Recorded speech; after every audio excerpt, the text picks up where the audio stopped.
I'm now being joined by Opposition Chief Whip George Lyngdoh, also the MLA for Umroi Constituency. So firstly, just of your chairperson visiting the state, how did everything go? Was everything went as planned? Yes, actually it went beautifully well, considering the fact that there was a huge response from our supporters and well-wishers across the state who have come to see her, and at the same time to show their aspirations and support towards the party and towards the leadership. So it has been a wonderful day, and especially in the closing hours of the day, she spent her time with orphans. I think a very good gesture as a mother, and here we are seeing a lot of the problems as well in the state, where she has highlighted a lot of other issues as well. So therefore it has been a grand success for the party, and it has given a lot of encouragement to all our party functionaries and party workers. So you're confident that this is going to boost up the party support here in the state all more? The party support has grown tremendously in the past 7-8 months.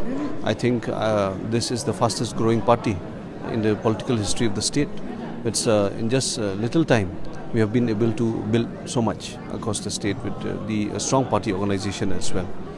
Now with her coming, it is for her to bless us, and at the same time to show the support, the intent, and at the same time give a message to the people of Meghalaya that Meghalaya will be ruled by Meghalayans, which is amiss in the current government and leadership that we are seeing in Meghalaya. So therefore it is a very strong message, and at the same time her guiding hand, her support as a leader and also as a mother for all of us, which is very, very important.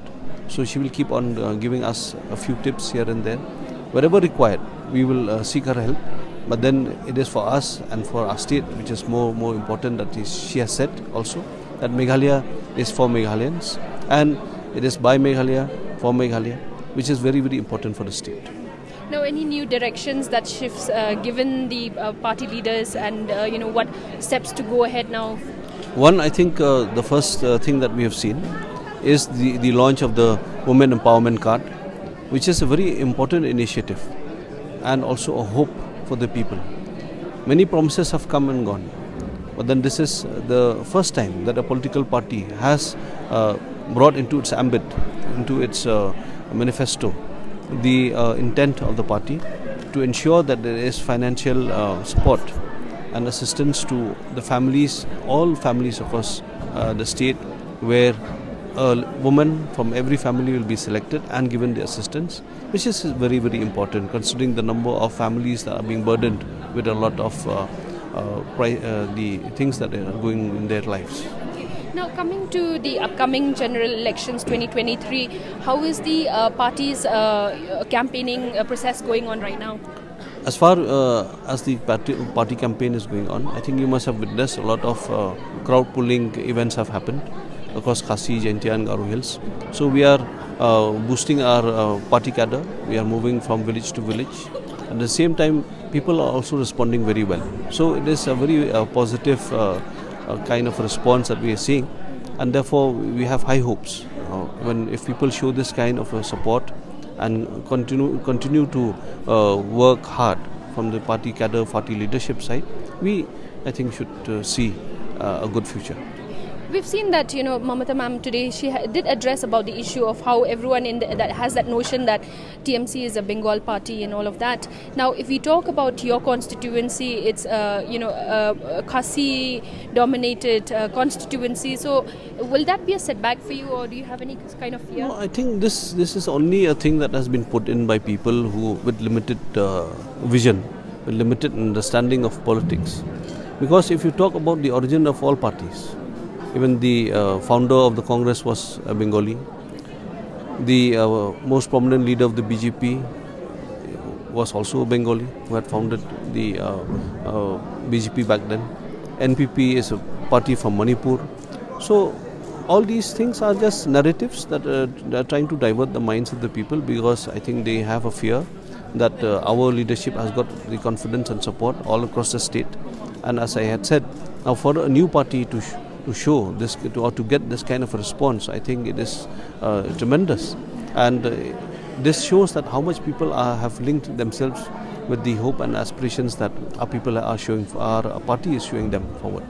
So for you, do you see 2023 elections a much bigger fight for you, a bigger task? Because this time it won't be anymore from Congress. For all these years you've been contesting as a Congress candidate, but this time you're seeing as TMC for the first time. So will you have to work harder, or how you plan to take this? So every election we'll have to work hard, whether from a new party or old party. Every election we can't undermine the opposition. And we have seen also in many constituencies, even the independents also have got elected. So it does not mean that why you're standing from a party forum or from as an independent. So therefore, every election we need to reach out to the people. We need to talk to them, and there's a lot of kind of misconception as well. Some kind of wrong messages that are being narrated across. So all these things have to be tackled, held on. And we have to meet people, keep meeting them, talk to them. Then I think that entire support will come to all those discussions and And meetings. is your constituency one of the constituencies also that face a lot of, is caught in this border row?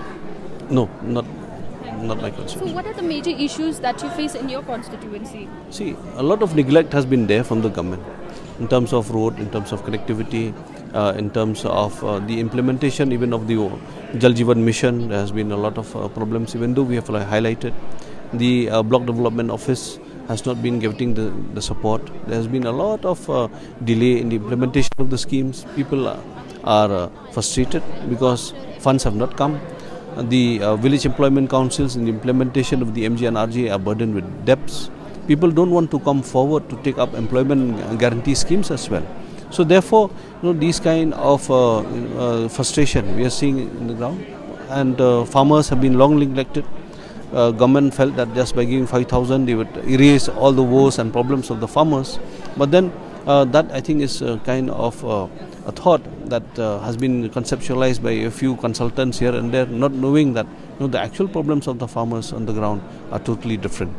So therefore, we have to reach out to the people, show them these problems, and the neglect that has been given by the state government towards the woes of the people. I think people understand. So how do you plan to take, what are these one of the major issues that you're going to pick up for the 2023 elections? So apart from the major issues of infrastructure and other problems, we need to focus on the needs, the economic needs of the people, because lack of livelihoods has been the cause of the entire problem of our villages, our households, and right across the state, people are being burdened with electricity bills, being burdened with school fees, being burdened with a lot of other challenges. So therefore, the current government has neglected all these. And even though they have formed SSGs, they were not given the amount of funds that have been promised. Even though they have identified projects, there have been delays. Even if you see the major projects that have been brought to the state also, they have been abandoned. And now nobody is taking them forward. So all these things we are seeing. And infrastructure-wise, even the cautions that we have given, like the Dorkstreet Bridge, the Umroi Bridge, government has neglected. And the other day, I think you must have seen how suddenly the soil around the Dorkstreet Bridge has suddenly collapsed because of neglect and because of the excess load that is being carried by the trucks all across the state. So therefore, these are the challenges which are being faced by the people. And coming to policy issues, we have seen how Mukroh has been a failure for the government. They have failed to even protect the lives of the people.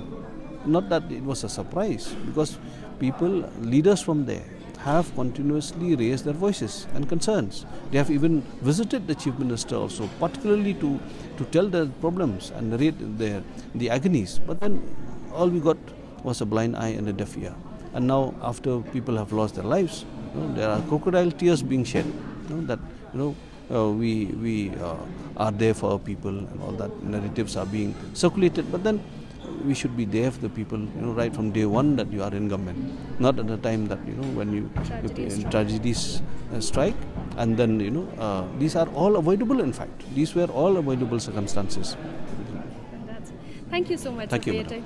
Well, that was the opposition chief whip, George Lyngdoh, and he's mentioned that come 2023 elections, it's not going to be an easy task. He will definitely have to work harder and not take the opposition for granted. Every election is a challenge for every candidate. Thank you for watching. This is Princess Rashir for EastMojo.com in Shillong. Don't forget to like, share, and subscribe to East Mojo. For any queries, put them down in the comments section below and press on the bell icon for notifications.